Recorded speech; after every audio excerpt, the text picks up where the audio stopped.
Yo guys, how's it going? Welcome back to another video on the channel.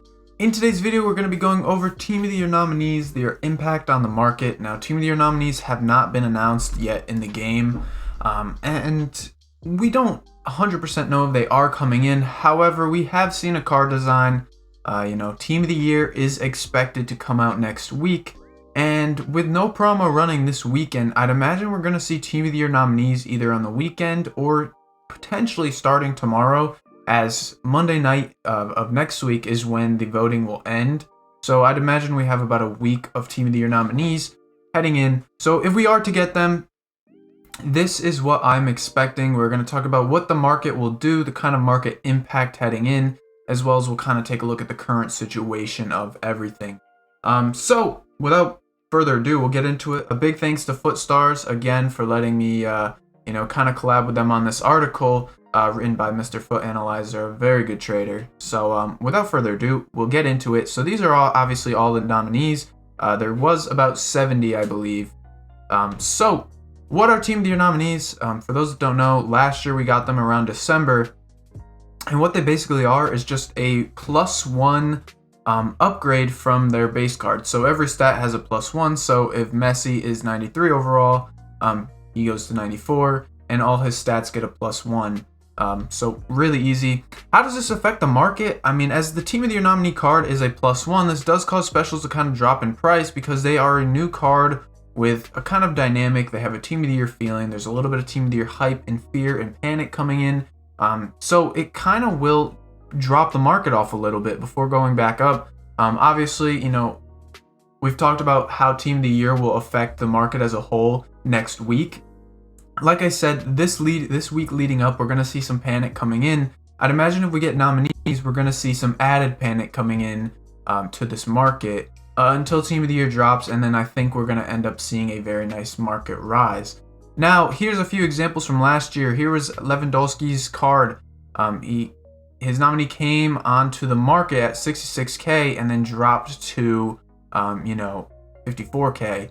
Now, here is Lewandowski's inform graph, and since that nominee card came out, we saw the inform go down quite a bit. Now, keep in mind that you're going to see a lot of cards get the same ratings. We have multiple informs out now for multiple different players who are in this nominee list. If you get a second, player with basically the same stats, you're going to likely see that those prices are going to change and try to match each other, and essentially there's going to be a lot more supply. So as you can see here, the nominee, it is around this price, and what happens is you see that the inform kind of comes down to match that price very similar. Here's an example of Kevin De Bruyne.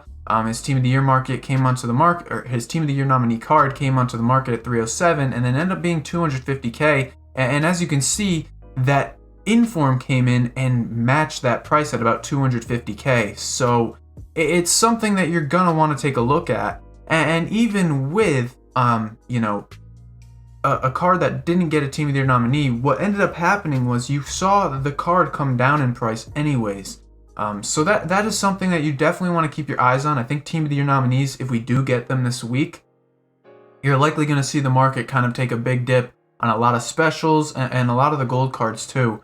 So definitely take a look. Special cards could be in danger, but I think what will happen, and I'm really hoping for Team of the Year nominees, this is going to bring down a lot of prices, and what this allows us to do is it allows us to buy at really cheap prices. So when Team of the Year does drop next week, and we see that coin injection that's going to come into the market and the hype that's going to come into the game, we're going to see a very large market rise heading into the remainder of the winter. So a summary: to avoid losing coins, go untradeable. That's probably the best advice I can give you guys.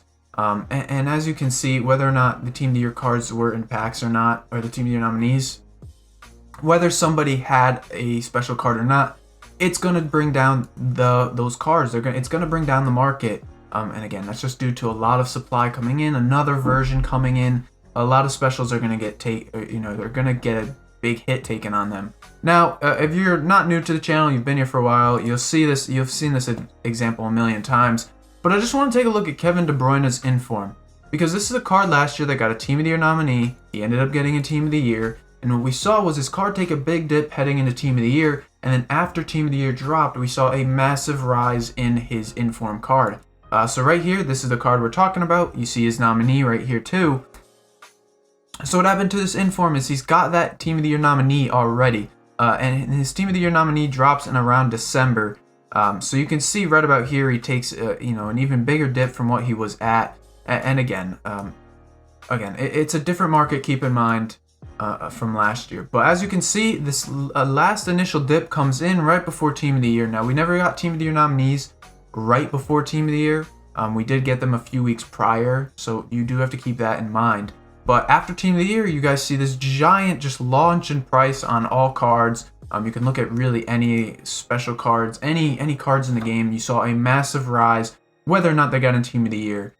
So that is something that I will be looking out for. Here's the Team of the Year nominee. We didn't take a really big look at these cards so much during the Team of the Year investment guide, but what happens with this card is you'll see the same thing. It's going to dip down and then a massive market rise. Again, it's going to follow similar pricing to that 92 inform because you have to keep in mind they are very similar cards. As you can see, they basically had the same stats. Now, looking at the market right now, we're starting to see a little bit of a dip come in on a few of these cards. I know headliners took a pretty big hit over the weekend, and I mean, just the kind of market sentiment right now, judging by just how much auction volume we have on the console, Xbox today at prime time, did not break 1.5 million transfers. We could have broken it in summer heat almost. So it kind of shows you guys that there really isn't too much demand in the market right now. Not a lot of people are very excited. I'm going to be honest, people are bored of, sitting here and waiting, for that Team of the Year. I feel like people are getting very bored. As you guys can see, here is the daily graph from each day. And as you can see, significantly lower numbers recently, especially in the last few days. What you've seen with headliners is, aside from, the Thursday or Friday, we're seeing just massive dips down on, the average volume in a day. And again, this is just due to the fact that people are getting bored. We need Team of the Year to drop. And when you look at it, no matter what market it is, even PlayStation, you'll see has been down quite a bit from, the max that once hit. I mean, it once hit 12 million. But as you can see, that average volume has definitely decreased, especially in the last week or so. We've seen a very massive dip in the market, especially over a promo day. It's something that is a little interesting, and it's something that I'm definitely keeping an eye on, because with low market volume comes very much lower prices. And I feel like without Team of the Year, we're going to continue to see that drop. And if Team of the Year nominees come in, I feel like Team of the Year nominees won't add any hype, essentially. They'll just add a lot of supply and panic. So expect, with Team of the Year to come out, we'll obviously see some of the market volume come in. Market as a whole, the index 100 right now, it's kind of, it's just been flat. A little bit of a dip recently in the past couple days. We did see the market go up last week, but again, this is mainly fodder. The metas really haven't done too well. If we look at the index special, which is probably a better thing to look at here, you'll notice that, there still is some fodder informs. You can see the fodder informs in here, but then we just kind of see a dip. It's really tough to kind of, I guess, show what cards are doing great, but a lot of prices are very low. As you can see, just a lot of cards. It's just a dead market, man. We need Team of the Year. But that's essentially what Team of the Year nominees will do. Really, it's just going to bring a lot of panic into the market. You're going to see some dips on cards and stuff like that. I'm expecting we either get it Tuesday or Friday. If not those days, we don't get it at all. So we'll have to wait and see. But with that being said, that'll wrap up the video. So if you guys enjoyed, please drop a thumbs up on it. If you guys have any questions, feel free to comment. Subscribe if you're new. Until next time, guys. Peace.